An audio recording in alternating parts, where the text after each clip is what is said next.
Running Sentences presents The Lost Writer and His Tale. Part 5. The Problem with People. Victor is terrified. It feels like he can no longer go outside without one or another group bothering him about things he has nothing to do with. His roommates, though, are rather tired of him hanging around. This story was written and narrated by Michael Hunnery. It is a work of fiction, so any names, characters, businesses, events, and situations within this story are products of the author's imagination. Any resemblance to real people, situations, characters, businesses, events, and/or fictional businesses, characters, events, and so on is purely coincidental. Copyright 2025, Michael Hunnery, all rights reserved.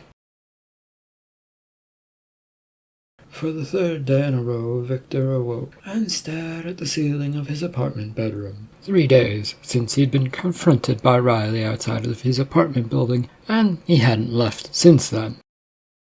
He'd done some writing, but most of it was garbage, and the feeling like his roommates were getting tired of him kept pestering the back of his mind. This despite the fact that he had gone out of his way to avoid them. "Vic, you awake?" Yeah, what is it, Brody? We gotta talk. That is what we are currently doing, isn't it? Yeah, but face to face instead of through a closed apartment bedroom door. With a sigh, Victor rolled off of his bed and made his way over to said door, pulling it open. Do you want to talk inside of my room or in the apartment? He said this as he waved a tired arm at the mess of his bedroom. Oh, we can talk here, right now, that's no big deal. Is it about me not leaving this place for the last few days? 'Cause if it is, I have a good reason for that. Yeah, no, Sam and I got letters as well as you. He holds up an envelope, offering it to Victor. Is this from some sort of lawyer? 'Cause we don't really receive mail, and seems like Riley might be up to something, I guess, if that's, maybe, Yeah, claiming that you did some bad stuff according to the letters we got. Well, I can tell you, it is all lies.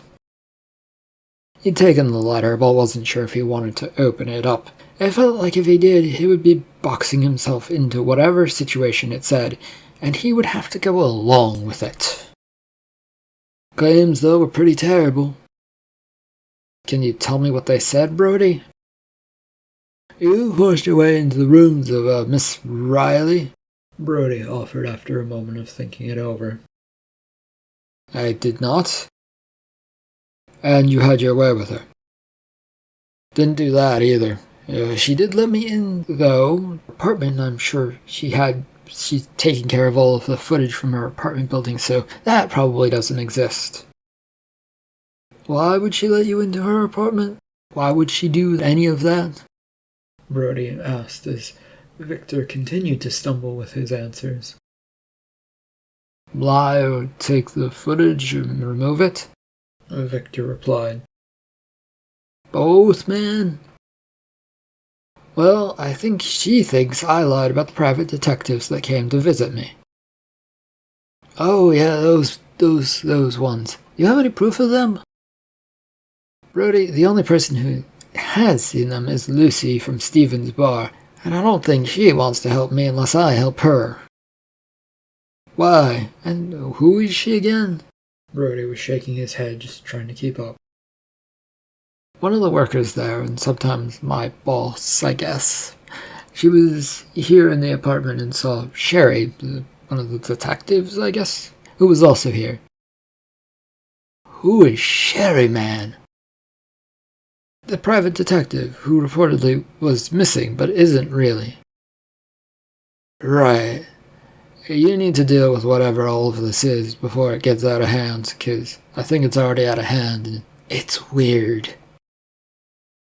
Yeah, I think, Brody, this is already out of hand, and I have people insisting that I can help them, but there's no way that I can do that. Okay, well, in This Riley is actually in the living room. She actually handed the letters to us personally. So, if you could deal with that. You let her in here? She had a lawyer's letter demanding to be let in, Brody said in his defense. That doesn't give her a right to come in. Well, she's here now, so... Victor stormed his way into his living room, taking a few annoyed sighs along the way. It took only a few steps to get there and see that Riley was sitting on the couch, looking rather disturbed by all that she saw. You need to leave, Victor demanded. Good to see you, Victor. Yeah, I'm sure this is entirely unpleasant for you, Miss Riley. Now leave before it infects you or something. I have a letter from a lawyer which does not gain you access to the private home of an individual. Your roommates invited me in. Victor shook his head no. And I'm telling you to leave. I don't want to until this matter is sorted out. Riley, it's been sorted. You don't believe me, and I tell you the truth, but have no evidence because my life doesn't give it to me. Go on your way, do whatever you have to do, sue me whatever it is you're going to do. You owe me restitution for letting you stay at my apartment. You invited me in. Based on a lie which you took advantage of. I didn't. But whatever. What's the cost of this apartment stay? I'll pay it. You think I want money for what you did to me? I didn't do anything to you, and nothing was done that would harm you, Miss Riley. You've come up with some grand reason for why you think the way you're thinking things are. However, they're untrue. Oh, I know. You already admitted you owe me for what's going on there, and I have that recorded for posterity's sake. What do you want? Some help. Unless it has to do with a story or writing a paper, I'm sure I've proven myself completely incapable of helping anyone and coming up with stories that just go nowhere. Yes, what is it, Mr.? Riley asked as she turned to face this voice. Name's Brody, but I don't understand what you think Victor can do. I know him pretty well, but he is actually mostly useless. I would argue that, but I just made that point, so... Victor said rather reticently. I need Mr. Victor's help in finding those detectives you talked about. Victor felt his jaw flap open in surprise. What for? He managed to get out once he closed it again. They may be looking into me, and if they are, I need to know what they know. A glance over to Brody by Victor made him wonder if this was as confusing to him, but his roommate seemed to be taking all of this in stride and not worried about it. Perhaps he was used to conflicting things happening in his workplace. Guess why? Brody, she's a politician's daughter, and they're looking into her or her father to get any dirt that they probably can to do something. Yes, as Victor says, it's because of my family and their work. Probably. Maybe. Maybe not. I'd help you, but guess what? What, Victor? I have no connections with any detectives, and I haven't seen them in the last few days, so I can't help you. Well, you haven't left the house, Victor. Yes, Brody, there is that. But even with that, I don't know how to contact them. They showed up at the nearby park, they showed up in the rec center of this apartment building, but neither of those places are really, established spots that, you would expect to find a private detective. And other than that, I've never actually seen them. Well, they did come to the apartment once. One of them did, but not the point. Well, you have to help. Otherwise, you'll get me in trouble with all your false data and shit, Miss Riley. She looked a bit surprised and hurt, but forged forward with her words. That was not my plan. Then what was your idea? Victor protested in exasperation. ask you to help, and if you didn't, my lawyers would make you help. He found himself shaking his head, trying to figure out what she was saying. How would you do that? I don't know. Lawyer stuff and regulations, probably. Okay. That won't work, probably, because it doesn't sound like it will. Nothing is going to make me do things simply because a lawyer says so, when I've done nothing wrong. But will you help me? He thought about it for a moment and sighed to himself, and a bit towards her. There was no escaping this, despite his best efforts in chasing away two other people who were somehow entangled in this, and now everything was falling apart on him. The best I can offer is to bring you down to the park where the leader was. With my luck, though, I doubt he even shows up. Well, can we do that right now? Riley said to his surprise. I guess? If it gets you two out of here, that's great. Please go. I have stuff to watch on TV. Victor gave Brody a bit of a dirty look, but headed for the door anyway. Riley had them driven by her driver to this park, with Victor giving a few instructions from the front seat. They arrived in a short amount of time and soon were out of the car. The place was quiet in the late morning, although there were still a few people out and about. Well, where are we going to go from here? I don't see the guy I keep running into, but if you want to walk about the park, we can. Yes, my guards and I shall follow you at a discreet distance. Walk away, Mr. Victor.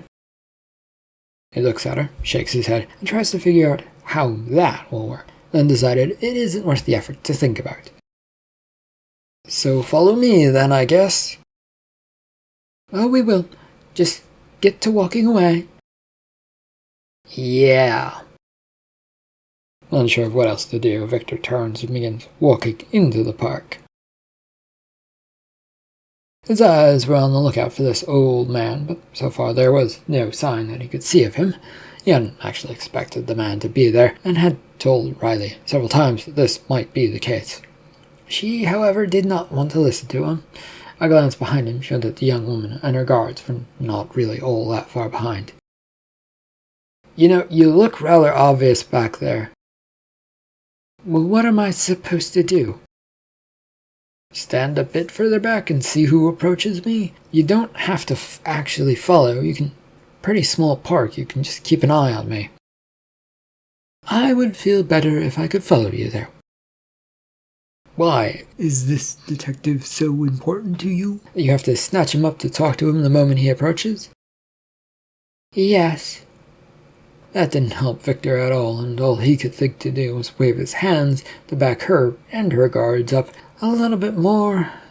They merely stood there waiting for him to do something else. Eventually he turned and began walking again, headed for the far side of the park, which wasn't too far away. Just as he reached there, he heard a very familiar-sounding voice. Sir, do you have a minute? Victor turned to see the young man who had confronted him at his apartment complex rec room before. Not really. What do you want? You know what my little group wants. You're the group of detectives you work for who keep saying that, and he keeps not being true? I have no idea what you want from me, other than to help you infiltrate the bar that I no longer work for, so I can't help. Then you do know, sir. Not really. You haven't given me a reason for wanting to help you, and I will point out, for a detective, you're terrible at your job. Why is that, Mr. Victor? Victor then points behind him towards the now approaching Riley and her guard. The man turns to look, then freezes up as the guards move in to grab him. They want to work with you. Now, with that complete, can I be left alone by everyone, please? Thank you for your help, Victor, Riley said with a big grin. This is unacceptable. I will not accept being grabbed by a couple of people. That's your problem, sir, and now Miss Riley's problem, not mine. Good luck. As Victor turns to walk away, He turns to see another two security-like guards, probably ones with Riley, and they were walking straight towards him, and he suspected they weren't going to let him do what he wanted. "Mr. Victor." "What is it, Riley?" "I don't think leaving is in your best interest at the moment." "I see what you mean, and I disagree completely." "You don't want to know what's happened?" she asked. "Nope. The less I know, the better off I might be, and can live a carefree life of writing bad stories." "It's a pity you don't see any sense. You're coming with us."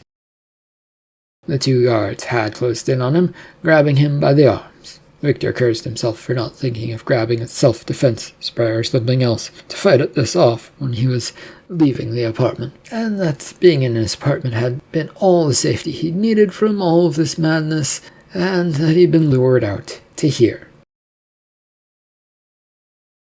They were brought to Stephen's bar and forced to sit down at the bar itself. Stephen now was standing behind it and was joined by Riley as the guards surrounded the detective and Victor. "What do we have here, Miss Riley?" "One of the detectives looking into things here, Stephen." "I have nothing to do with this and would like to go now." "Shut up, Victor. You brought this mess to me." "No, Stephen, that would be you and your work and Miss Riley. Whatever secret work that this detectives think you're doing, has caught someone's interest, and they approached me about it. See, I told you it was real." "I told you to shut up," Stephen replied rather bitterly. You should shut up as well, Stephen. You're making things worse with the way you're going about fucking up things with your words." Stephen then glares towards Riley, but does as she said. "Kidnapping is a crime, you know." "I'm well aware of that, Mr. Bard, detective. But in this matter, the important thing is getting the information that we need." "Why would I tell you anything, Miss Riley?" the private detective asked. "The police are already on our side. Anything you say about how we've harmed you will not help you, nor will it be believed," Stephen growled. "Huh, you brought the cops, the ones who brought us in on this?" the private detective Bard asked. "The important ones, yes, and no. Her father did." Victor glanced about, trying to see if he could just inch his way out of this conversation. He really wanted nothing to do with it, and it had nothing to do with him, other than he'd once worked here, and that had made people come talk to him. "Are you thinking of leaving, Victor? You look like you're trying to leave." Yes, Riley. There's no need for me here. All I know is that they think you're producing fake money somewhere in the basement. They also wanted to get in here somehow, but since I no longer work here..." "Who told you that?" Shooting a glance towards Bard, the private detective, worry and curiosity blossomed over Victor. It was possible that he had been told a lie, but what would they be achieving if they did that? "I was only repeating what I've been told, Mr. Bard." "Yes, but by who, sir?" "Well, your associate," Victor said plainly. "Miss Sherry?" Riley asked, for clarification. "Sure, yeah, but it appears she may have been lying to me, if that's going by what Bard says. So her name, Miss Sherry, could be a lie as well as all of this?"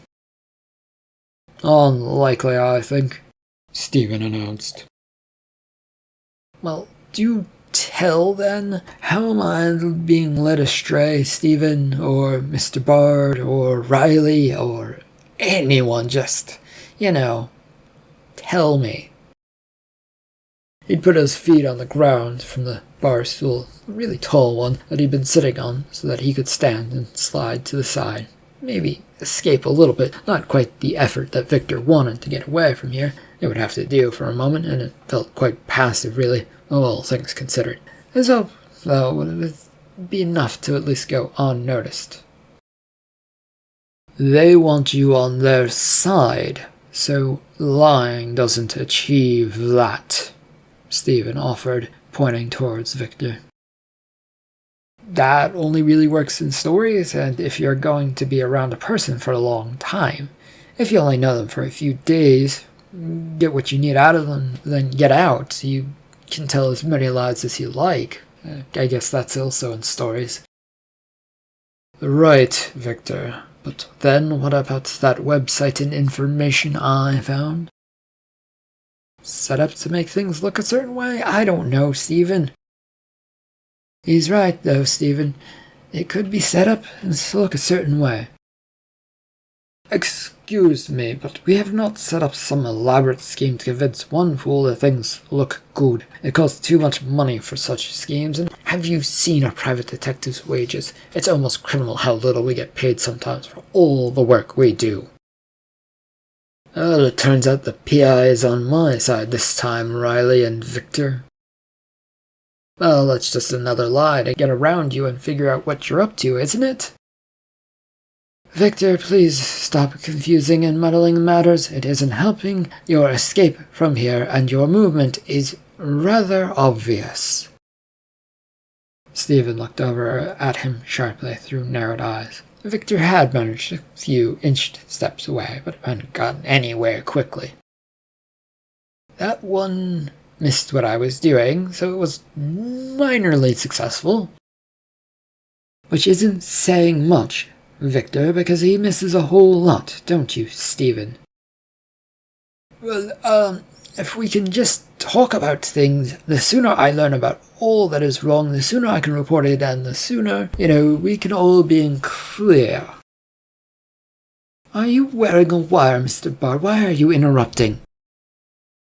No, I would never do that. I would not do a silly thing like that, especially because I was only trying to meet with Victor. There's no point in me getting his testimony on tape. The two guards, though, closed in on Bard, and their hands were frisking him. Victor was sure that they'd done this before to the man, but maybe they were being more thorough now. He'll be in danger if he has a wire.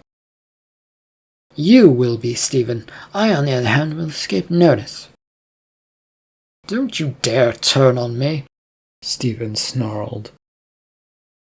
I wasn't thinking of doing so, but if you keep up this idiotic talk, Riley said, letting her words trail off with a glare. The more thorough pat-down completed, the guards came up empty-handed. See, what did I tell you? You didn't listen to me, did you? You've given us no good reason to trust you, Mr. Bard. And listen, Mr. Bard, we will keep this simple. All we want to know is what you're investigating. I've no need to tell you such things, Miss Riley. So you want to see what's hidden in the lower basement, then? Is that what this is all about? Stephen asked. Yes, sure. Show that to me. Lucy! Stevens cried out to the back office behind the bar. Stephen's cry made some noise from the back room behind the bar itself happened, and the door wasn't far away as all of a sudden Lucy emerged. What is it? This gentleman wants to see the basement, so if you would be so kind. And Victor? What about him, Lucy? Well, he's standing there looking rather suspicious. I figured you wanted me to do something about that. I am not suspicious. Whatever. The basement, right? Yes, and leave Victor here, please, Lucy. There was a shrug from her, as Bard was led away by her and the few guards. There were still some left, though, keeping a watchful eye on Victor. So, what do you want from me now? Information. What else would I want? Ah, great. And you aren't going to believe me when I say I already told you everything I know. Of course not. You're a noted liar, Stephen said. A noted liar? Who has been proven correct, even? How is that settling with you, by the way, to be proven wrong time and time again?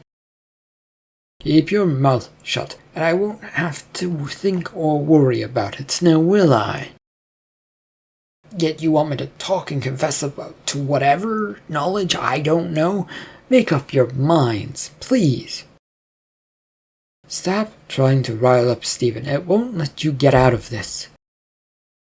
Nor will you let me get out of this, because you won't listen, just like everyone else, apparently. I don't know anything, and I've told you all I know about this, Victor complained. Yes, and of course you know more than you let on to. Tossing his hands up into the air, Victor gave up and sat down on the ground. There was nothing better to do, and maybe they'd get the sign that they should just listen to him. What are you doing? Sitting and waiting for some fate to come to me, Stephen. Why would that happen? He shook his head, unwilling to respond anymore. Get up, fool. You can answer questions from there, but it may result in you getting a boot kicked to your back. Riley prodded after Stephen's words. Do your worst. You already are trying to make me say whatever you want. A few kicks and broken bones aren't going to change anything. You think we're that bad? All signs point to yes, Riley. So yes. We just need a small piece of information, and then you can leave, Stephen offered. Mostly leave, Riley clarified. What the hell does that mean? What the hell does mostly leave mean? Explain that to me, and maybe I'll tell you whatever you want. Maybe. He added the maybe just to be a little antagonistic in this situation. They were giving him a weird answer, while he could do the same to them. Yes, what do you mean by that, Riley? It means you will come with me to keep you safe from situations. I don't think you make me feel safe, Riley. Victor, I can protect you from those detectives. That sounded like a lie, and one he wasn't about to believe, especially from Riley, who'd lied to get him here. There was nothing to trust at the moment, and he glared at her and Stephen as a result. I'll take my chances out there in the wide world. I don't think they want to harm me, at least that I've seen yet. What do they want from you? Stephen, it's simple. They wanted me to get them in here so that they could find out whatever they're looking for. We've already been over this, and it is why you're showing Bard the basement. They have to want more than that, don't they, Victor? It can't be that simple. Ask them before asking me? That's all they've told me. Now, please let me go. Oh no, we cannot do that. At least I can't do that. Well, Riley, it would be simpler to throw him away. We already have what we need. And no, it's better to protect ourselves, and throwing things away doesn't happen anymore. Are you stuck in the land of gangster movies or something, Stephen? No, I am not. He does have mob connections, Victor offered, trying to be unhelpful. What are you even talking about, Victor? What do you know about my business? Just what I've heard. You get alcohol off of any source you can. The trucks are never from the big breweries or the famed liquor companies, yet you still have those products in stock. Great. So now we really can't make someone vanish without causing more problems. Victor was puzzled by that statement, since of course Riley should know about this. Yes, she didn't. What really was going on with Stephen, and was Lucy right to worry about him?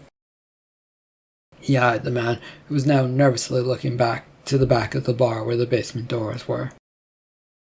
It isn't nice to make people vanish or throw them away in the first place, though. I should point that out. Shut up, Victor. That group is taking a while. I should go check on them. Fine, go, and keep yourself busy for a few moments.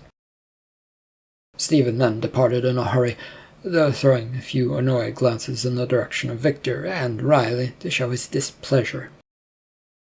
For his part, Victor ignored those gazes to concentrate on Riley, who was staring back with her own gaze at him. Once gone, Victor spoke up. Did you really not know about the mob parts? Hopefully it is just deals for alcohol, and no, I did not. Aren't you a part owner or investor into this place? That's what I heard, guessing, whatever. I never knew much about this bar, but if he's lying to you about where he gets his drinks... What are you trying to say? That he's untrustworthy, Riley? I mean, pretty sure that's obvious. I thought my questioning motives was pretty obvious. Not to me, no. Right, then you should probably worry. Lucy is his worker, second right-hand man or something like that. Whatever you want to call her. She's questioning if he's up to something. And what would she know? More than me. I've been trying to tell you that, and I don't know anything, but once again, no one listens to the guy who knows nothing. I've been listening very carefully. Victor glared at her for the very obvious and terrible lie that had just come out. There was no way she was listening to him, though he shook his head at her. You need to talk to Lucy, not me. What does she know that you don't? She suspects that he's up to something bad and wanted me to investigate it by invading Stephen's house. Other than that, I don't know. He offered a shrug, but instantly grew worried when an interested look spread across Riley's face. Oh, I like that idea. No. But there were two guards who grabbed him by the arm and began dragging him away once she nodded to them. End of Part 5 of The Lost Rider and His Tale. Thank you for listening.